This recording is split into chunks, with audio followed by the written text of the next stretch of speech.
Peep'n ToM here again. I'm just gonna make this quick video on showing you my updated 2014 studio template. Yeah, I just recently updated. I've been meaning to do this for a while, but there's a couple things you should do. Or you should always update your template first of all. But I needed to do this because I found I wanted to get more efficient and quicker. So I did a bunch of shit, and I'm just gonna explain what I did in here. Okay, so this is a cool new thing with Ableton now. You have dual screens, which is pretty sweet, pretty cool. You can go back and forth. So this is how I have it on the mixer view. So if I usually I have two screens. This screen will be I just have this at the bottom, so I'll have my window open here. Whoa, what the hell? Oh, there we go. So I'll have all my shit open here, and then I can see all the the levels. When you're monitoring stuff, you want to be able to see the levels here. So you can see if some claps are not going too high, or the bass is not high enough, or whatever. You can figure all that out here, and you can get a little reading of what the decibel levels are. Next up, so we'll swap over to this view, and there's a couple things that are minor things that I've changed. So the first thing is I went around and changed all the compressors to this setting. So I have a 3:1 ratio, the attack over here and the release over here. I find when it's at these settings, you can it just makes things louder and it really compresses things. You can obviously, this is the opposite of side chaining. Well, for these ones, it's the opposite of side chaining, so it'll be pointing more toward to be a smaller release or quicker release. Yeah, that's one thing. So I changed all the compressors. I added multiband dynamics because this is a fucking crazy awesome plugin, and it's stock, it's stock for Ableton, and it's just unreal. It pumps up everything. Just a great thing to have on there. So here we'll go through the channels. So first of all, I have this MIDI and audio section. So this is where if I make MIDI melodies, I always start off a track and either write the melody or write figure out a bass line or some lead synth or pads and stuff like that, and just kind of mess around with that. Usually I'll start with making a kick, and then I'll make some melodies or bass line, whatever. So every song really depends on whatever song you're doing, but I always have a MIDI section because I will go around and mess with MIDI. Or if I'm making a part in a song and I have to go, just yesterday I made I'm doing a remix for Go Deep. It's a deep house remix, and there was one part I wanted to put a cool melody over top, but I had a couple ideas and I wanted to flush them out, so I made a couple melodies and just chuck them in there for later, because you might use them, you might not, but at least they're there. The audios, I have a ton of audios, because when you're going through your samples, if you're just if you're looking for a kick or something, if you're going through your samples, wherever they are, if you're going through your samples, you want to you'll hear ones that are sweet, and if you have your sample library should be pretty big, so if you have one, you're probably not going to remember exactly where it is unless you use it frequently. So I just drag samples into there. Also reference tracks, if I want to learn how to make a new song, then I'll drag a reference track into there. This is just this section. I usually keep this off and then solo it when I want to hear what's going on. So there's nothing more in that. Also, sometimes I don't save it in the MIDI channel because the stock piano from Ableton is it takes up a lot of memory, so I don't really save it. But this one is, I put in one of the MIDI channels. If I'm messing around with MIDI, I'll just put the basic piano, because it doesn't eat up that much CPU, but it's good to have because the piano is the best. At least for me, it's my favorite one to listen to, straight up MIDI melodies. Then Reason, I have a Reason thing because I use Reason sometimes. It's just basically routes the thing. I have a side chaining on here, and then it routes it. It's through the external instrument. If you want to learn how to do that, just Google or YouTube tutorial that shit, because that'll explain it. I don't want to do that. A kick trigger, you should always have a kick trigger. That's pretty self-explanatory. You don't know what that is, look that up. Then a drum bus, I have this explained too. Here, I'll go through this one more time actually. So this is where I route all my drums through. So kick, as you can see, the kick, claps, Herks is hi-hats and percussion, yeah. And then loops, and fills, did I have fills going in there? Oh, I guess I have fills going in there too. I usually don't have fills going in there. Why would I? Yeah, I'm going to take fills out of there. I'm not going to put fills. Just go to master here. I don't know why I had that in there. But, so all these ones, I'll go through these first and then I'll explain the drum bus because it'll explain how to do things. So kicks, I have a bunch of stuff on kicks. So I have the compressor here. This is like the kick bus. So this is a kick channel. So I have bassism, which I was previously using. Oh man. Yeah, bassism, which I was previously using.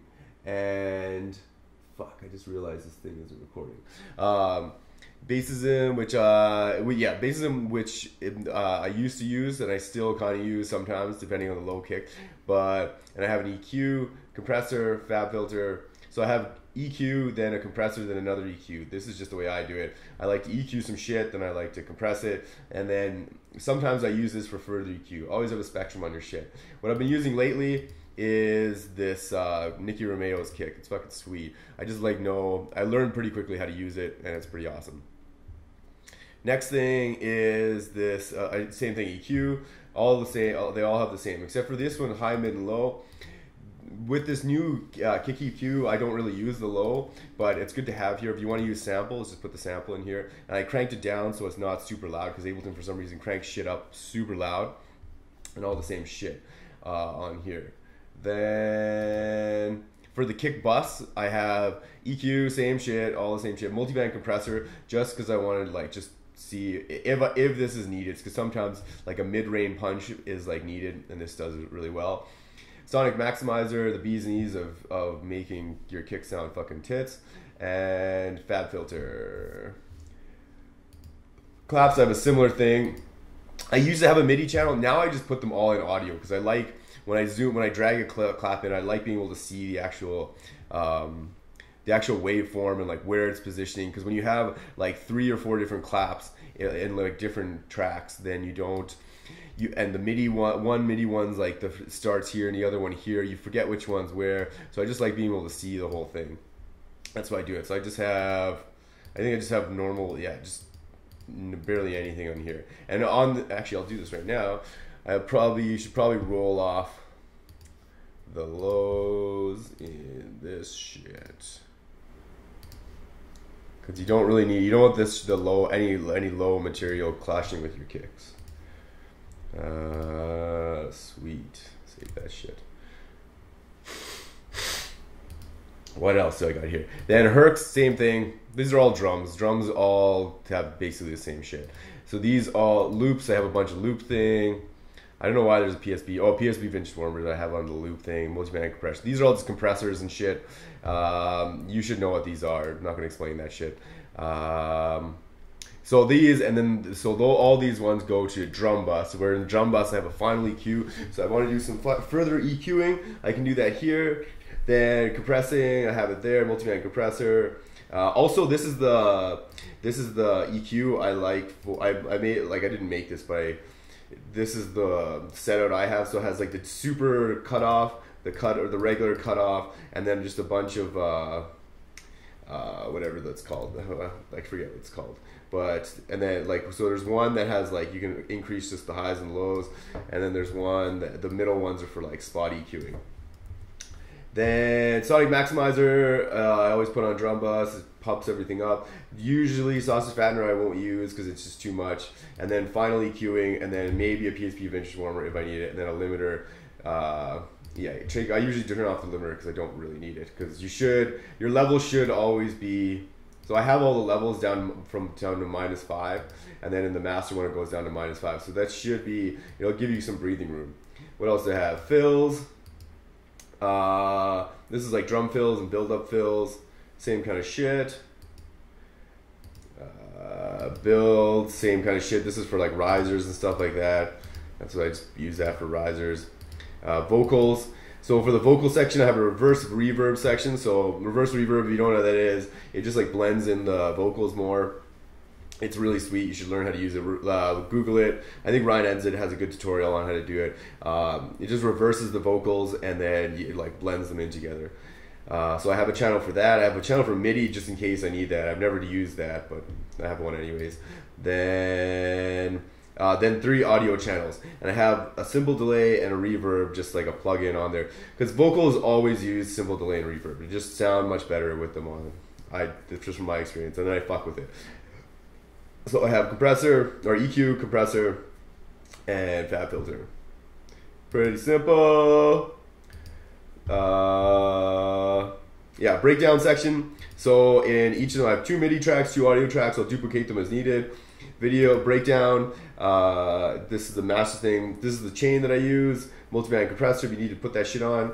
PSP vintage warmer, like pump stuff up, like gels it all together finally. I would put the PSP vintage warmer on the breakdown, leads, and bass section because it is a really useful tool that just gives it more depth to everything. Sauce fattener, maybe I'll use it. And then what I've been doing lately is I have a master compressor on the, or a sidechain compressor on the, usually on the top of the bus. So I'll do all my shit and then compress it just once instead of doing it on individual channels. This helps keep everything succinct, and yeah, this one should be like that actually. Actually no, 2, 1, 2. So it keeps everything succinct, and if I need further compression, these are turned off, but I'll do like individual compression side chaining on this shit. So breakdown section, the lead section is exactly the same except it's leads. But I like to cut out my breakdowns and leads in different areas because leads usually go on top of bass and you have to filter out the lows. Breakdowns, you can put everything together and just do individual EQing. So if there was like a pad, you'd EQ for that. If there was like a lead, you'd EQ for that. Whereas the lead sounds, you're like pretty much EQing just over top of the bass because that's when the bass comes in. And I'll duplicate leads and put them into the breakdown section just so they're separate. Bass section, I have same chain here, PSP vintage warmer, sauce fattener, all that sweet jazz, and I have some audio MIDI tracks. So they're the exact same except more. And then what I just recently put in was, so this is my sub channel. I use Silent. I'm gonna actually start trying out some other ones, but I like Silent. I found a good one in the Anna the other day. It makes this really good sounding sub. Cut off the super lows, then cut off this compressor. Another EQ that you probably won't need. Multiband dynamics probably won't need that shit either. And then a side chaining compressor. I'm not gonna do this one. This one should have the same settings as your bass settings, so they should be the same. I just did a tutorial on the sub bass. You should check that out. And then another auto filter to roll off all the highs, just to make sure there's nothing coming out. And then also a utility with the width down to 0 so that it gives you it's in mono, so you don't want, because you don't want any bass, super sub bass in stereo. Then I have a sub and bass channel, so I routed these 2 basses to this sub channel, or these 2 basses to the sub bass channel, just so I probably won't use any of these, probably just for a little bit of compression and a little bit of side chaining depending on like what I'm doing. So that'll just gel everything, fucking the bass and the sub together. FX channel, I have a ton of effects. I usually don't follow where I put these things in, I just put them in randomly. Yeah, effects, you can't, these are like the effects that I use. Then, what else? There's the send and receive. Shorts, short reverb, long reverb, I took these from Vespers.